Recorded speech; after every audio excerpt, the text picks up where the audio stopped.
I'm very sure he's had the cancer for years, just didn't tell nobody. You know, a lot of times men do not, I've never heard a man say, I have a doctor's appointment. They don't go unless it's like extremely serious where they feel like, okay, I'm about to die. Let me go see what's going on.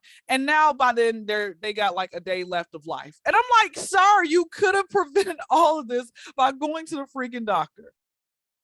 My mom has stage 4 cancer in her bones and in her breast. My dad's disease was 15 years, he died of ALS. I made a podcast about death, seemed like the thing to do. And if you're sad by all of this, well, you're gonna die too.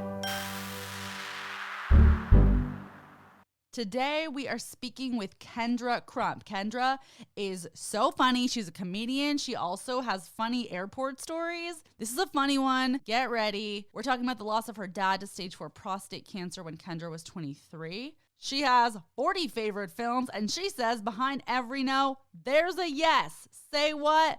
That's right, Kyndra. I laughed all the way through. This is just a good, juicy, funny interview. There's also obviously serious tones like there is every time. As we discuss when your brother is incarcerated, recording butts at the airport, being the class clown of the airport. Honestly, come for the death and stay for the airport stories. Okay? Let's do the damn thing. And now on to the interview. Kyndra, I'm really looking forward to speaking with you more in depth. Thank you so much for being here. I appreciate your time. I'm excited for this. Thank you so much for being very responsible, guys. I know this is a very responsible podcaster. She is very professional. You guys, like, I love how, you know, the reminders, everything. I'm like, I like this lady. She's going to actually show up. You know, now the problem would have been like, if she sent these, because I've had people send me reminders and they still just show up to their own podcast. I'm like, wow, okay. But she's wonderful. That has happened to me too. What is up with those people? Like, literally, where are they? Yeah, to me, I just, that kind of is a little triggering, but hey, you go after your dreams, it happens, right? Right? No, to this day, I booked with someone, I forget if it was on Acuity or Calendly, booked them for a meeting. They did not show up to the meeting, and I was like, oh, they probably forgot. And then I texted, emailed. Weeks later, I've just never heard from them at any point, like, ever again. Where did they go? We don't know. Yeah. Hey, maybe they got, you know, the coronavirus. They probably took the shot and they felt bad and they forgot. They just disappeared. They're in Area 51 right now. Right. They're straight up in the abyss. They're like in the Squid Games world. I don't know where they went. But Kyndra, so excited to talk with you. Excited is always a layered way to describe this because it is both sad and funny and not funny at all and serious and exciting and not exciting. However, it's exciting for people to listen to your story who have been through something similar because I know they will learn so much. Can you start out by sharing a little bit more about your upbringing? Who did you grow up with? Where did you grow up, etc.? Born and raised in Atlanta. Came from a 2-parent household for the first, like, really, my parents were married for 25 years, but on paper probably was 3. Okay. And so with that being said, I remember the first 7 to 8 years of my existence. I was in a nice home, seemingly nice home, really spacious house, lived in a pretty good neighborhood. My father was the breadwinner of the house. He was the vice president of like Sony and Warner Brother Records. And he basically was the man. So of course, that's where most of the income came from. My mother is a teacher, retired teacher at this point now. And so once they divorced, you know, they were separated and they got divorced. He moved to another side of town.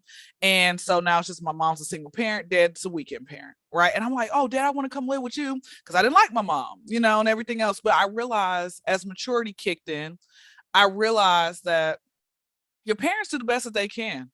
You know, you can't sit here and fault them for the fact that they didn't get you these new pair of shoes or they yelled at you while helping you with the homework. They hurt people, you know? And so pretty much I felt like leaving, going to live with my father, but he wanted to be a bachelor of Atlanta. I'm like, brother, you are 60 something years old. Who's going to want your old ass, man? Back to the story. So with that being said, he basically, you know, would make every excuse in the book for not wanting to have us. And he just wanted to be the weekend dad because he wanted to go live his life Monday through Thursday or Monday through Friday and just hurry up and make it back home to pick us up for the weekend. Right. And so that's pretty much what it was. So I started off at Rich's and I'm still at rags. And that's why I'm jumping on all these podcasts so I can like get the hell out of this Section 8 neighborhood and go on to the white picket fence and away from civilization. Oh my gosh. Thank you for your description of all of that. And I think that's relatable to people who have been through divorces and separations. And then having parents who are single later in life is always interesting. Like my mom's single now. And I'm like, yeah, go girl. But also, is that weird? Don't need to hear about like your sex life.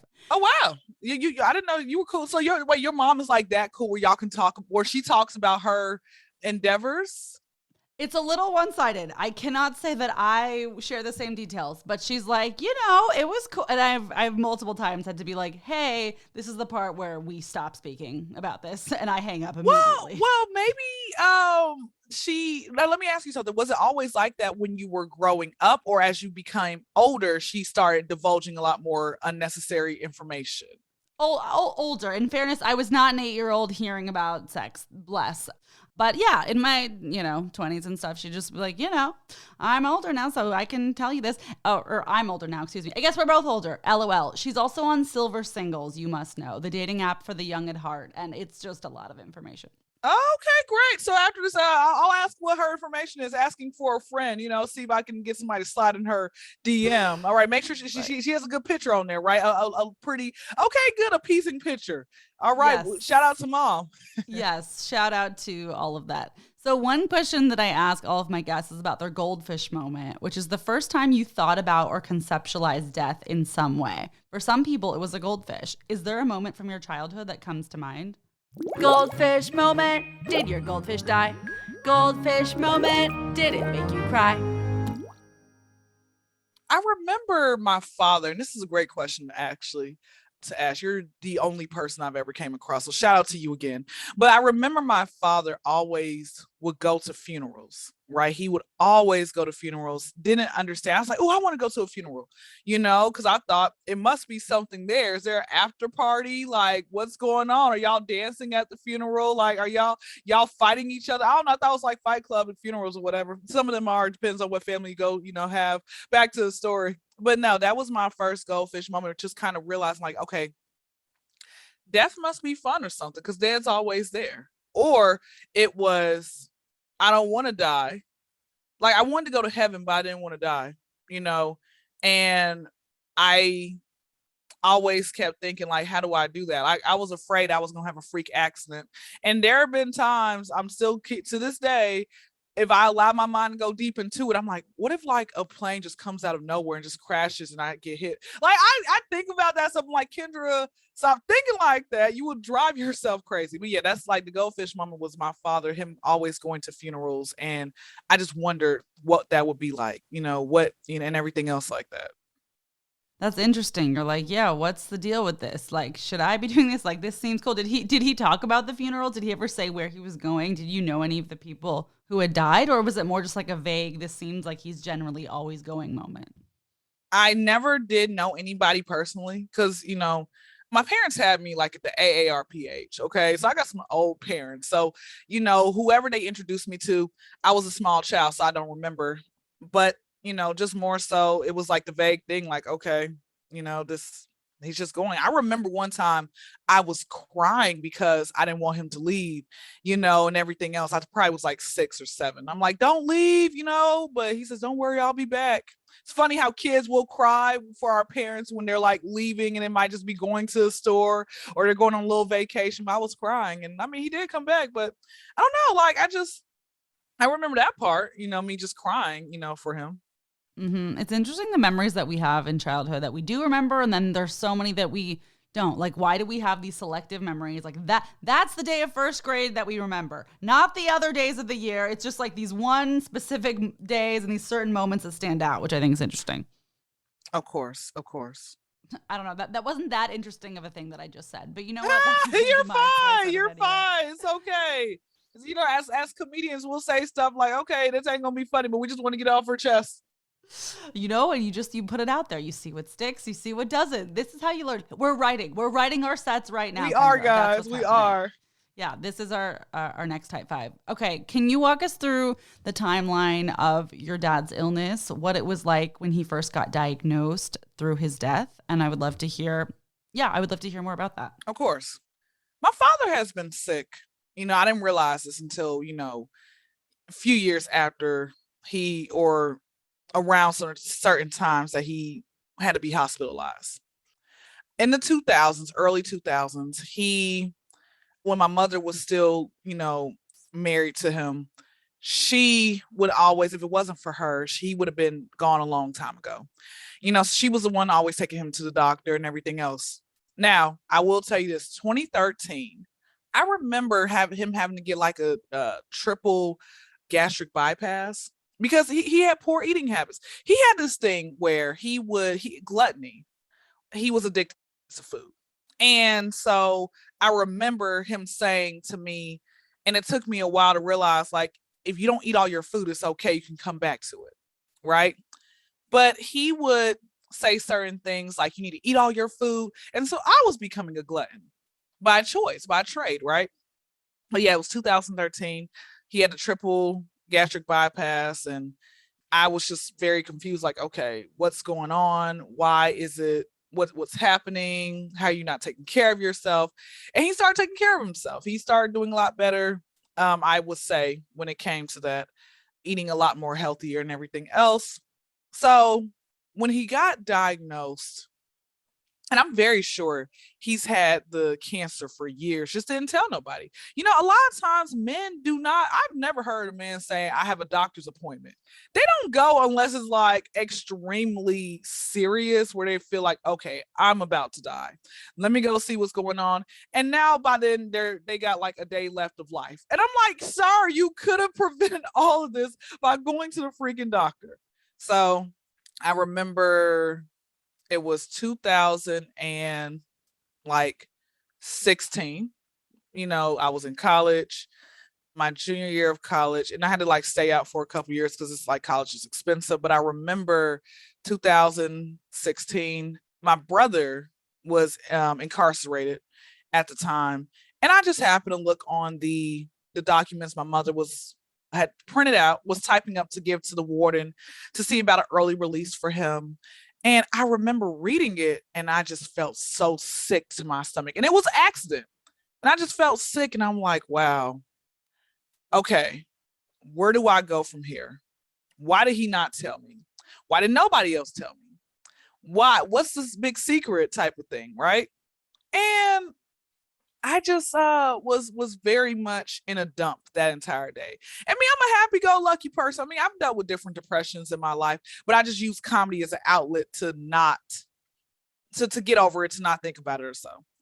So I didn't tell nobody what was going on. I didn't even tell my mother that I knew, I read it or anything else like that. And so with all that being said right there, I pretty much was, like I said, for a day or two, I was just like very disgusted with my, with everything. Cause I was just like, why did nobody tell me? So I remember my oldest sister, that's my father's child. So my half sister, she came down to Georgia from Chicago and she basically had decided to have a family meeting and saying, and this is like many months. Well, no. This is within the same month. This is in August. I remember this was August of 2016. And I remember she came down from Chicago for like 2 weeks. And she had said, let's have a family meeting. And I'm glad that I found out read the report before having it told to me at dinner, because I would have dropped the glass. I would have knocked my food over. And I always never wanted, like, I would see movies where people do that and everything else like that, but I didn't want that to be like me starring in that same movie. So right. But I did lose my appetite once it was confirmed, like, okay, you didn't read that. Like, it wasn't like you dreamed that you read that. It really was, this is what's going on. Because it was four of us, because like I said, my brother is still incarcerated at this time, and so it was 4 of us, and I lost my appetite, but they said, listen, box your food up. You're going to be hungry later on. And they were right. I'm like, have y'all been through this before? How'd you guys know this? That was the next thought in my mind. Oh my gosh. I So love. yes, you can laugh at my pain. I can, I can always find comedy with that, with every I'll laugh at yours, you laugh at mine, but we just won't laugh at our own. How's that? that works. Okay, great. So with that being said, months go by, and I remember having to take my father to doctor's appointments. For whatever reason, nobody else could help. Right now, my sister, like I said, she went back up to Chicago, but for whatever reason, nobody else could help. And I'm like, okay, why are you guys relying on me? But I would take him to doctor's appointments. And as time progressed, he just started looking bad. Mind you, he was withering away, like, cancer is eating at you, it's making you look like a skeleton. So I remember he still never said nothing. He still never said that, hey, Ken, I have cancer. Still never said nothing about it. And I still could understand why is that you never said nothing. My father was a shoot the breeze type of dad, right? He never addressed a lot of situations. He never talked about things unless he was arguing. He had a lot to say. I'm like, wow, Right. I didn't know you spoke that much. Okay, wow. Okay, great. You're like, suddenly, here it all is. Okay. Exactly. Yep. So I remember he had to get to the point. We took him to the hospital. Like I said, I was taking him to those doctor's appointments. This is months later because he had passed away September 22nd, 2017. And as the months are leading up to that, I remember there was a time where I didn't go because he went from, before he went to hospice, he was in the hospital, some part of the hospital where they just have you there and they're checking your vitals and everything else like that. I remember weeks before, or actually I would say a month and a half, 2 months before his transition date, I had a 9-hour conversation with him. And it basically was like, hey, I'm forgiving you for everything that you've done, from the infidelity to you not being the dad that I wanted you to be, all of that type of stuff. I just said, let me just go ahead and say I'm sorry. And we had a 9-hour conversation, like the longest conversation we've ever had. And so with that being said, at a point, I remember after we came to his house 2 weeks after that. It was me and my oldest brother came to where he was living at. And I remember him just being in the bed, and he was, I think, was there for some days, right? The person who he was staying with, they had a dog, a huge dog. And that dog probably hasn't used the restroom in a few days. And my father didn't use the restroom for a few days, which is not good.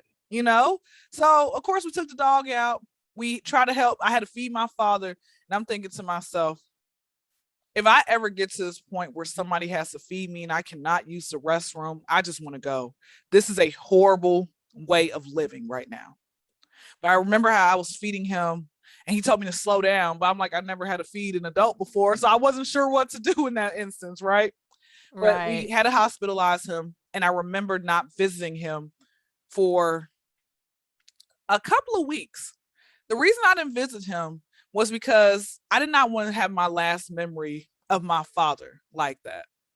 And I remember getting yelled at by all of my family members, the ones who were, out here, minus my aunt and uncle. They said, you need to go see your dad. He's dying. Da, da, da, da, da, da. But I didn't want to see him like that. I did not want my last memory of my father being that. Right. Right. And I remember having a minister, the same one who baptized me. And she said to me, hey, I think it would probably be best if she came to me with love and said, don't you want to see your dad? Like, it would be best if you go and see your father, because it will really mean a lot to him. And my dad knew why. He figured out why I didn't come see him. I never had that conversation, but that was really it. I just did not want to see him in that negative, in that type of light. I felt like it was negative light and him withering away. I didn't want to be a part of that. So yeah. I finally did get a chance to see him. But when I went to go see him, he was just angry and nasty. And let me backtrack. When I remember taking him to go to his doctor's appointments, I remember we went to Sam's Club. I don't know if you guys have Sam's Club. Yes. Okay, cool. Yes.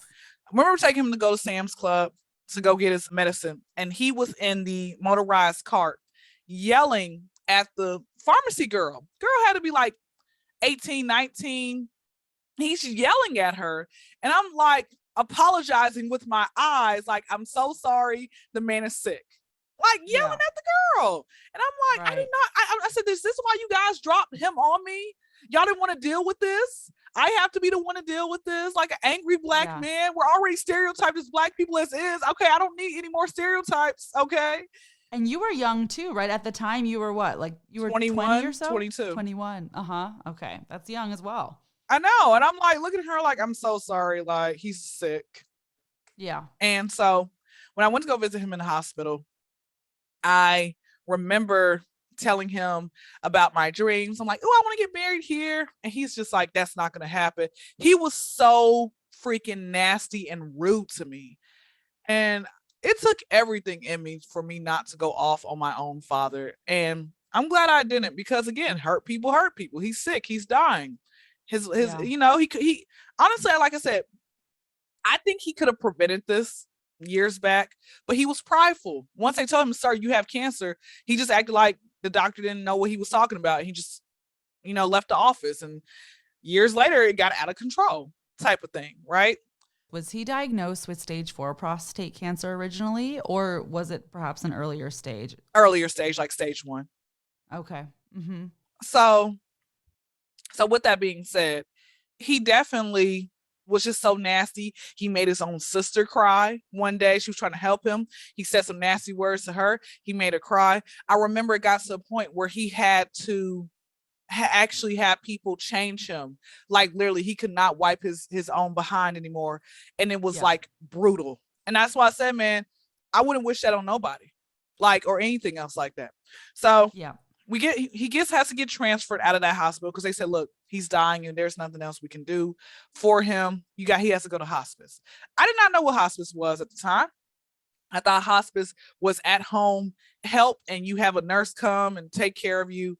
But once I realized what hospice was, I was like, okay, well, maybe, it'll get better.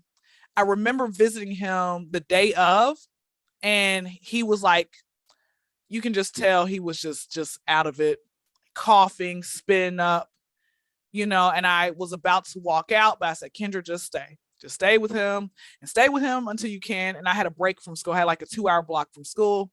And so I said, okay, Dad, see you tomorrow. And I left.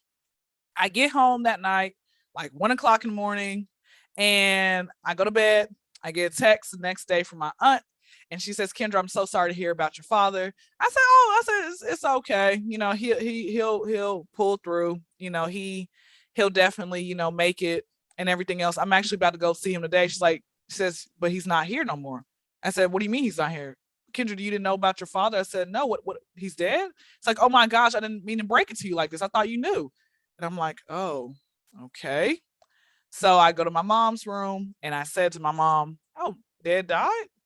And she said, yeah, I was trying to wait till you got up to tell you. I was trying to wait till you got here to tell you, but you got in too late. But yeah, he's no longer here. He had passed at 6:31 p.m.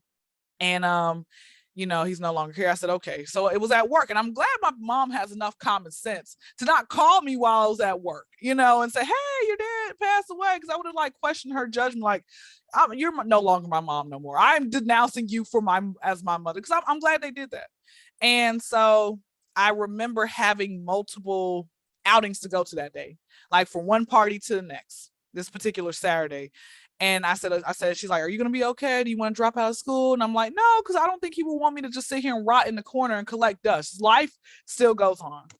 So I remember I'm going in my room and I'm packing up my bags to go ahead and venture out for the day. And I just started crying. Right. And so I sent the message out to everybody because typically, like I said, I kept that to myself. And everybody was like, Kyndra, how is it that you didn't tell us? Why didn't you let us know? And I was like, well, I didn't think it was going to get that bad. I just kept it to myself and everything else like that.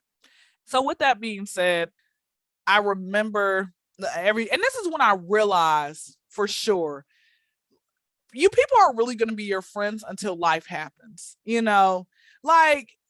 People are full of crap. And I remember sending people asking them, hey, and I remember my car had gotten involved in a hit and run accident a month prior.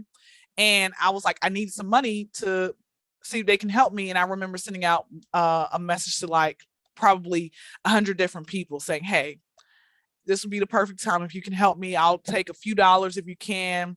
I just need some type of money if I can get a chance to get my car fixed up.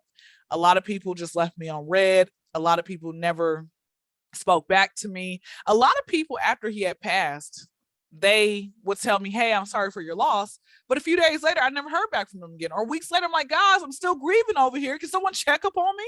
Hey, popping in here to share how much I've personally benefited from individual counseling, specifically virtually. During the pandemic, I opted for online therapy. I'm not gonna lie, I thought it would be really fucking weird. At first it was, until I found the right fit. I feel that the right fit in therapy is so important. And yes, a bit of an eye roll that you have to try 2 or 3 people, but hey, it's like dating. The first one's not always the perfect fit. And I was lucky enough to find the perfect fit right away. I used BetterHelp myself. This was before I partnered with them, which is affordable and private therapy virtually. You can do couples therapy, individual therapy, text therapy, phone therapy, or Zoom therapy. I did Zoom. If you're more into a phone moment, that exists too. But I know that therapy is time consuming. A lot of people listening to this are busy gals, guys, and folks on the go. I remember when I went to in-person therapy in Los Angeles before the pandemic, oftentimes I'd have to reschedule due to a last-minute audition or work obligation. With virtual therapy, I've found that I can always find an hour in my week, and you can even reschedule online if something comes up. There's an easy-to-use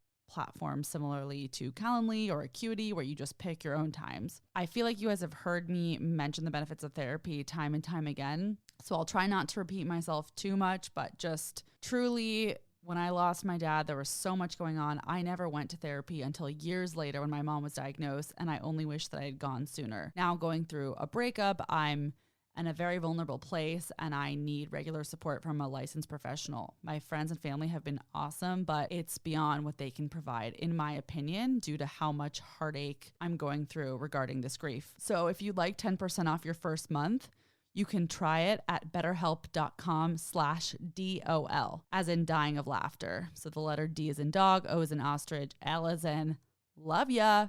You know, like I said, man, people are full of crap. But that's pretty much it. They also don't know what to say, and I feel like people don't understand that, yeah, for grieving, I think the follow-up is so important. Like, okay, everyone in your entire life reaches out to you that first day, that first week. Yeah. And really, it'd be probably more helpful if like one person a week for the next year reached out instead of like 100 in the first week. Uh-huh. No, of course. Yeah. Of course. Right. It would be nice, but people don't understand. They don't care. Well, thank you for sharing all of that. And I'm sorry that you have those memories of your dad not being able to take care of himself. I bring that up because I have those too, which suck. My dad from ALS became paralyzed, so similarly could not do those things. And it's just very bizarre, right? Yeah. To see your parent in that situation. And a lot of people will, and a lot of people won't. Which is interesting. Like there are a lot of people who will relate to this, and then there's a lot of people that will never see their person like that. And it's not here nor there. It depends on what kind of way that their person dies.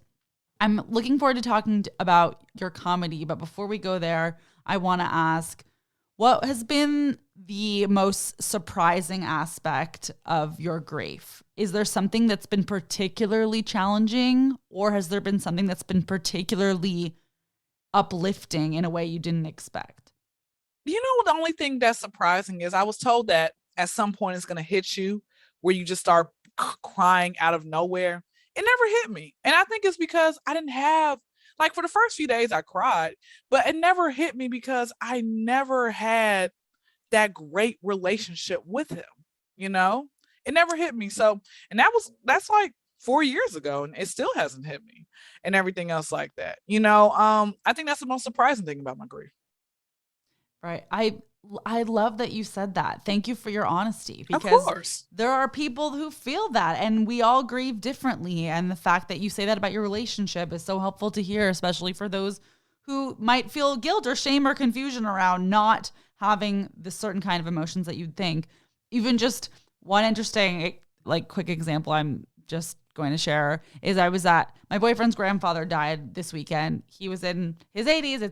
it's okay. But, I was just at a memorial, so this is on my mind. And two of the grandkids that were 5 and 7, it was so interesting because the 7-year-old is sitting there sobbing in the front row, and the 5-year-old is sitting there silently and goes, "Mommy, I have tears in my heart, but they won't come out." Aww. And it was like two children with a completely different experience, even though they're siblings. And, it's just we all grieve differently, which I find fascinating. So thank you again for sharing that. Of course. Like I said, I'm going to keep it all the way real. That's my motto. Yes, I appreciate that. Because it is the Dying of Laughter podcast, is there anything particularly funny or so bizarre that you just had to laugh in relationship to your grief experience? And if not, that is okay too. Not at all. I don't have any at all for me, to be honest with you. No, I mean, I guess maybe just like the girl, like he's sitting here going off on the poor white girl. She's like, "Oh, what do I do? This is my first day." Like, I was like, "I'm sorry, lady." He's like pointing and yelling at her in the freaking motorized cart. And I'm like, okay, well, you know what? Hey, the customer's always right, right? Oh my gosh. Did she really say it's her first day? Because I think that No. funny. In my mind, I felt like okay. It was like her first day or her first week there. Right. She's still in her 90-day probationary period, and she's they didn't prepare her for this. Like, I'm pretty sure they like say, because the Sam's Club in this area was in a very prestige. Typically, I think Sam's Clubs are in very nice area, right? So she didn't have to deal with this type of angry black man stereotype, and she didn't know what to do. But hopefully she's more prepared now.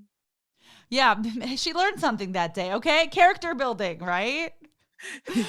I mean, I think people in the medical communities in general, or this is a pharmaceutical situation, or who knows if that's what field she was in or aspiring to be in, but there are a lot of people with medication that do get angry and do get upset. Like, I have images of my dad similarly getting really angry with people. So I do think it's part of the job to a point. I mean, hopefully they're not getting yelled at every day, but I would imagine that is part of what you would experience, especially if you're working in hospitals, etc., which I don't envy those people.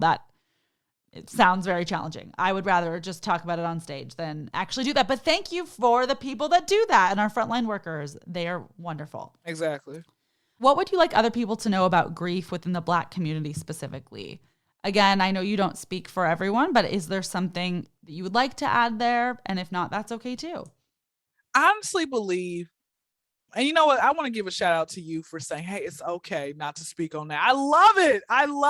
But I don't like coming to people's podcasts and not talking. I'm like, I'm the one who sent the message. Okay. You accept it. Talk about it, doggone it. But anyway, so I think the thing about grief in the Black community, it's okay to grieve. It's okay to cry. A lot of Black men are taught, do not show any emotion. Don't show this. Don't show that. Cry. There's nothing wrong with that. I like seeing that. There's nothing wrong with that, man.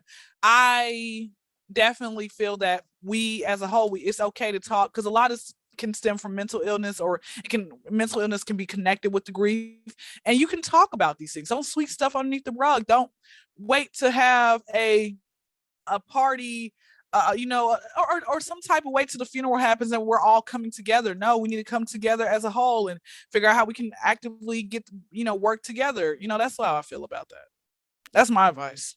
Well, thank you. I do appreciate it. That's helpful. And, people I think will really appreciate. It's interesting. Some people when they're grieving, they want to hear from stories of people who lost someone the exact same way that are exactly like them. And some people just want to listen to anyone's story. Some people don't want to listen to any story at all. So it's interesting, like when people come to me like, what episode should I start with? Or like, my mom's dying. Do you have episodes about that? And I'm like, do you want to laugh? Do you want to cry? Do you want me to send someone who's just like you? Do you want me to send anyone? And I get all kinds of responses. So it is interesting. Mm-hmm.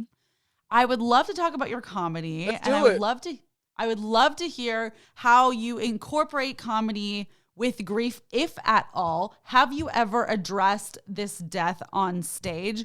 And or would you ever? Why or why not? And maybe you don't know, but I love hearing all the things.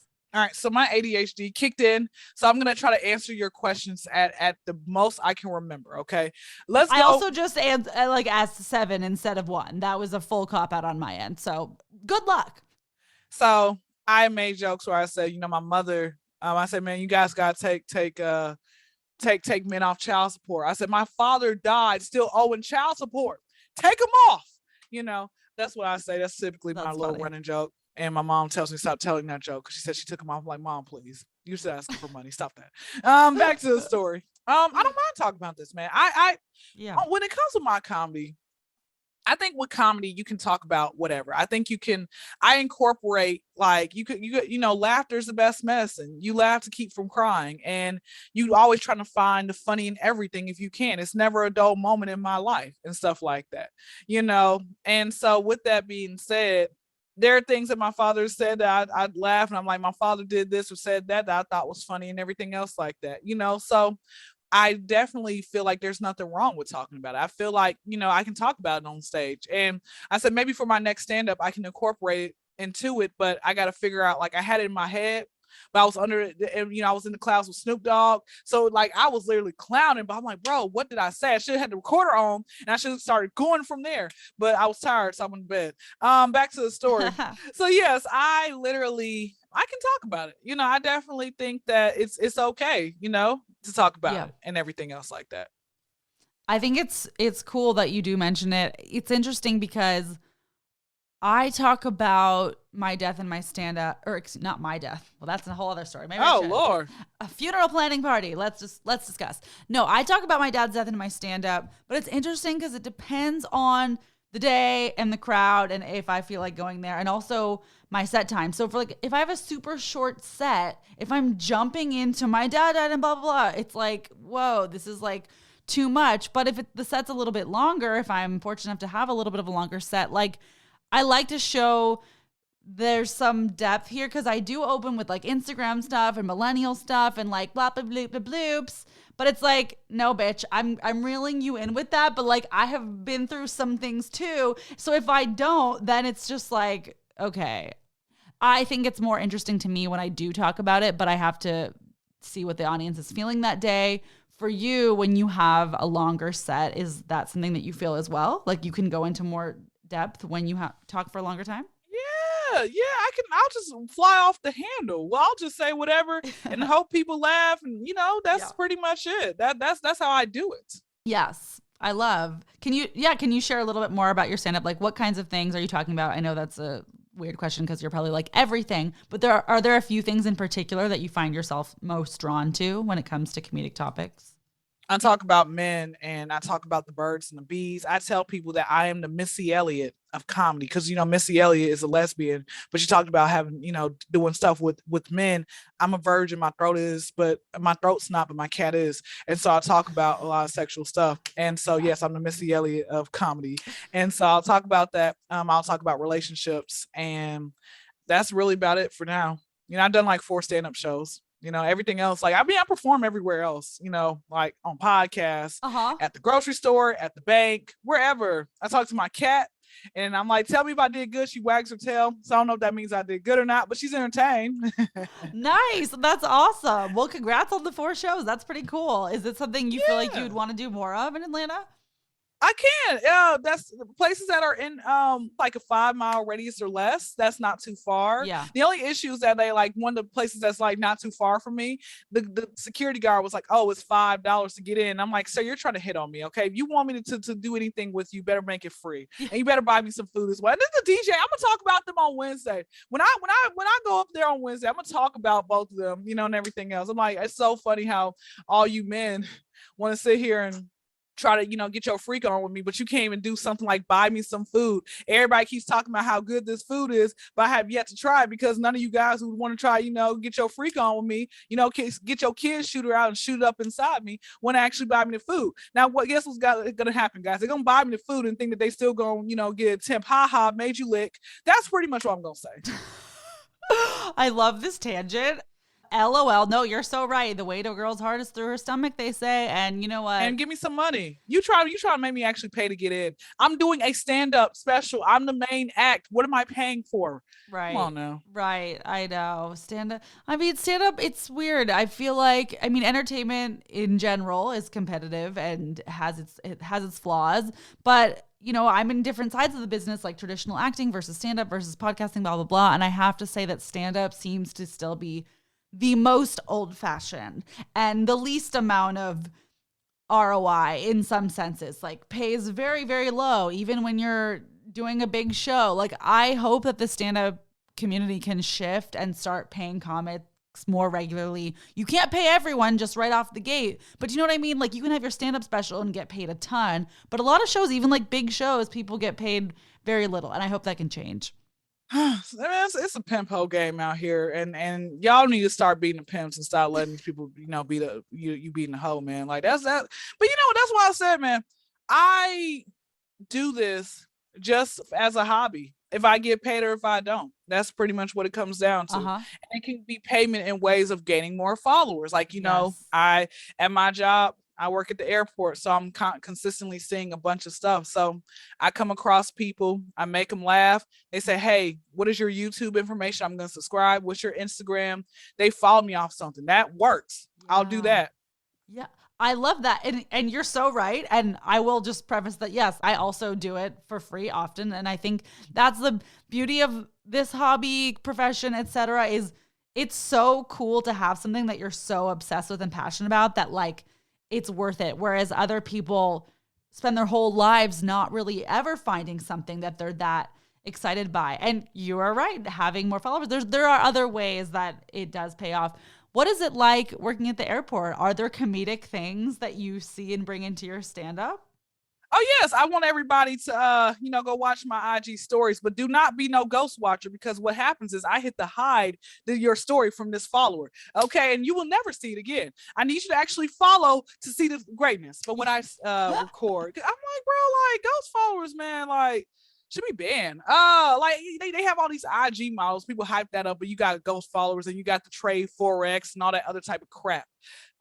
Anyway, so I see a lot of women who come in and they have, I call it blubber. I don't call it fat because fat sounds mean. I say blubber alert, and I'll zoom in on their, their kids' clothing that they're wearing with it all hanging out. I'll show the saggy titties. I'm like, wow, the air, the life in the tits have just evaporated. I will show the kids beating up on their parents. I'll show the babies who I guess want to take their first steps with their bare feet and they're rolling around, and everything else like that. They're burrito wrapping themselves on the ground.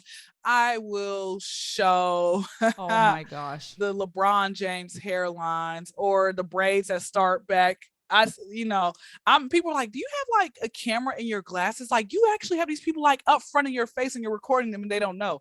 I said, it's a way, it's a technique. God taught me how to do it. Shout out to the big man upstairs. I will. Oh my gosh. I feel like when people say the big man upstairs, I feel like that's still an insult to God, man. My thing is this, man, if you put a lowercase G in a sentence, leave me out your prayers, man. Cause I feel like God don't fool with you.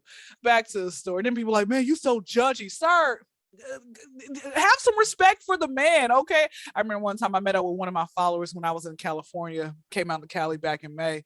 I was there for like, y'all dry my skin out. I thought it was because like, I was thinking like my scalp was itching, right? And I thought it was because I was staying in a home where it was this white lady and she had like 3 or 4 animals. And I thought because her white hair connected with my hair and then the animals, like, and the hair was in the air, I thought it was because I was going to go off on her. But I'm like, Kyndra, like, that's not why. It's because of dry heat. So, I start overthinking stuff. Yes. But no, so like I said, that's what I'll see more times than not. I'll see fake behind, Silicon Valley behinds. And I just like record the butts and I'm like, is it real or fake? I'll see people come up to my kiosk or just walk past me and then now they'll have jewelry and I'm like, real or fake. But I bought a diamond tester and I asked TSA 3 times. So it was on Friday because I work Friday through Sunday. So on Friday I came across an Asian woman who's TSA and I don't know if she knew what diamond tester was. So she said, no, you can't bring it in here. And I'm like, let me ask somebody else, right? And so I asked the next person. I asked 2 Black people. They said, yeah, you can bring it in. And then I asked on Sunday, I said, let me get a third option. And they said, yes, you can bring it in, but put that out separately. So, not where it's in your bag and your bag gets pulled and everything else like that. So you can bring it in. They said, yeah, I said, some celebrities out here who come up to my kiosk or there's people walking past and I can actually test it. I said, but I won't put their face in it, but I'll type in the captions. Y'all, this was T.I. Oh my gosh. But you know what the thing is, Chelsea? A lot of these entertainers, it's all for show. They really don't have it like that. Come on now. If you were really millionaires and billionaires like y'all claim y'all are, Why are you not in your own private jet? And someone said, well, Kyndra, like private jets, that's a lot of money, fuel. Hello, it's called investments. Okay. You can easily, if you want to have never ending money, then you can easily, it's ways out there. I'm telling you, then the people want to say, man, you sold out. You a auntie Tom. Okay. And you're still living in the hood and your car keeps getting broken into. But I decided to have some common sense and move out of the hood, and be away from civilization. But people think I'm an auntie Tom, like, because I'm not posting my cash. Like I had this one guy, and he's gonna get talked about on my podcast. He posted his cash. It was $200 of 20s, right? And I'm like, and I wrote underneath his comments, and I said, if you were gonna show some cash, at least it could have been like, bands on top of bands. And I'm like, post a laughing emoji, and that ruffled his feathers, and he got in my ID and it's like, man, bitch, leave me alone. I'm like, oh wow, not bitch, but you were trying to go out with me 2 weeks ago. Oh my gosh, the airport tea. What am I called a female dog for? Because I said, he's like, man, everybody else does it. Says, so you're a leader, you're a follower instead of a leader. I said, put your child support money away, sir. Okay. Oh my gosh. But again, that's what I'm saying. Like, that is a person, if you knew better, you do better. And mind you, his name is Chris, and Chris is 40 years old. And that's the thing about that. Like, I don't understand how I'm being called a female dog, because I literally said, and that's the truth, if you're going to show money, let it be a lump sum of money. But you got nothing but 20s. Oh, and the post was petty cash. That's all I'm gonna say. I'm done talking about Chris. I feel like you could put that in your stand-up. Like, something about the Instagram drama in general is like so fun and horrible and weird. Like, when people like say this or comment that, I feel like you would talk about that in stand-up, because everyone has had some weird experience like that. I like that you're just calling people out and giving the airport tea and just like posting the things.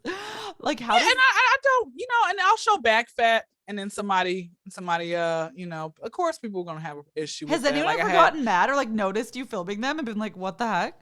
No, I'm pretty good at it. I've been pretty good. Like, it's what you have to do is, anybody out there who wants to film a person who's riding their face or so, you got to make it look like you're doing your hair or checking something on your face, or pretend you're talking to yourself. Gosh. And that's what you do.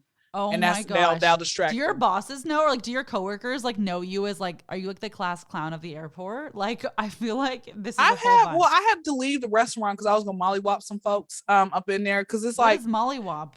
That means fight. That's an old school word for fight. Drag folks. Okay, thank you for teaching this to me. I love Urban Dictionary, people. Urban Dictionary. Okay. So, do you know what HNIC stands for? Does it? I'm afraid I do not. Please tell me immedially. The head N word in charge. So I tell people to call me the HNIC. Oh, back to the story. Wait. Let me tell you something. Okay. One time, I was when I used to work in a restaurant, and one of my coworkers had called me, and she's like, that's your name, right? And I said, no, my name's the HNIC. And a few white people turned around, they started laughing. They said, I call myself the HMFIC. And I dapped them up. I said, let me find out you done been to the cookout a few times. I don't know, like, I think it's something like where when we like, like a cultural type difference, when we like catch, like black folks catch a white person, listen to some rap, or they start jamming their own beat, we get excited. We're like, brother, like, you one of us, like, we get excited. I don't know. It's like something about that. But no, so like I said, what happens was I was working in the restaurant, and it's 90% women, 10% men, and women do not get better as they get older. So a lot of these women are just sitting here, the drama and them not growing up. And to me, it's like, I said, remove me. And then on top of that, it was always something in the restaurant that was going on, something we're always out of, the unprofessionalism, the whatever it might be. You don't get breaks. I don't get breaks at the kiosk, but it's kind of like I can eat a lot more. Like, I can take my time eating my food. If I want to go to the restroom, I don't have to wait on my because I was a host. So I don't have to wait on my coworkers who are taking 25, 30-minute restroom breaks. And I don't have to do, like, it's beautiful, So no, when I was in, I've had a couple of my coworkers have followed me on IG, and I'm like, okay, well, you look at your own risk type of stuff. And I had my a former manager who's now he got demoted to being a host now because they're doing budget cuts or whatever. He came to me, he says, Kyndra, look, sometimes district managers, they get off the planes and they come by and check the kiosks, make sure you're not always on your phone or make up something. I'm like, oh, okay, cool. He's like, I'm looking out for you because I don't want you getting fired. So okay, great. So I'm starting to do that a lot more. Yeah. And plus my phone is dry anyway, and everything else. So I just I don't have it open on me unless I'm just sending a message to somebody like, hey, my mom just sent me a message and she was calling me, make up something. You don't always have to tell the truth. Right. There you go. As we do in comedian land, you can alter the truth, or you can tell the truth, or you can live your best life. Kyndra, this is so interesting. I'm so glad I got to learn more about you. What has it been like communicating with your brother and exploring grief with him while being incarcerated? Have you been able to connect and talk about your dad? Yeah, he's out now. He's been out for a couple years now, and great. Our relationship is shite. That means shit. I got my mom saying shite now. Like that, we say like other words. I mean, like curse words or whatever. It's beautiful. Our relationship. That's as great as our relationship is gonna be, right? But I mean, yeah, we talk about it. I believe Dad told him, he got a chance to finally let him know, and then my mom when she came back to visit him a month later, she let him know, hey, he's passed away. And so he, cried on his own, but, he we spoke a little bit about it, and that's about it. But, that's as far as our relationship is going to be. Fair. Sibling dynamics are so complicated. And then you mix in grief and it's just like, okay, this is a lot. But yeah, I mean, the fact that you've talked about it is great. And yeah, it interests me when people are like best friends with their siblings versus not, like versus anything in between. I just am like, what are the deal with siblings? Everything is so different. So thank you for sharing that. What advice would you have for someone whose parent has just received a cancer diagnosis? What might you say to that person? It's okay. And it's not your fault. You did the best that you could. And I learned that we all have free will at the end of the day. You can tell your parent, hey, you got to go to your doctor's appointments. You got, or anybody, you got to go do this. You got to do that. But at the end of the day, they're going to do what they want to do, and do not allow that to feel like you have a burden on you. Don't get upset and angry with yourself. Still visit them and be that moral support for them and let them know, hey, no matter what happens, I'm here with you. That's the best thing I can say. I love it. Is there a book, film, or podcast that has inspired you when it comes to your grief or with your comedy? Yeah, the Bible. I always say, without God, I am nothing. And I always say, my motto is this: I listen to God and I talk to God in the morning and I listen to some gangster rap afterwards. It's a healthy balance I have to have, right? And so I really feel like, by praying and talking to God, it calms me. I love that. I love the Bible followed by gangster rap. That is epic. Great. Where can people connect with you online and follow your airport vids?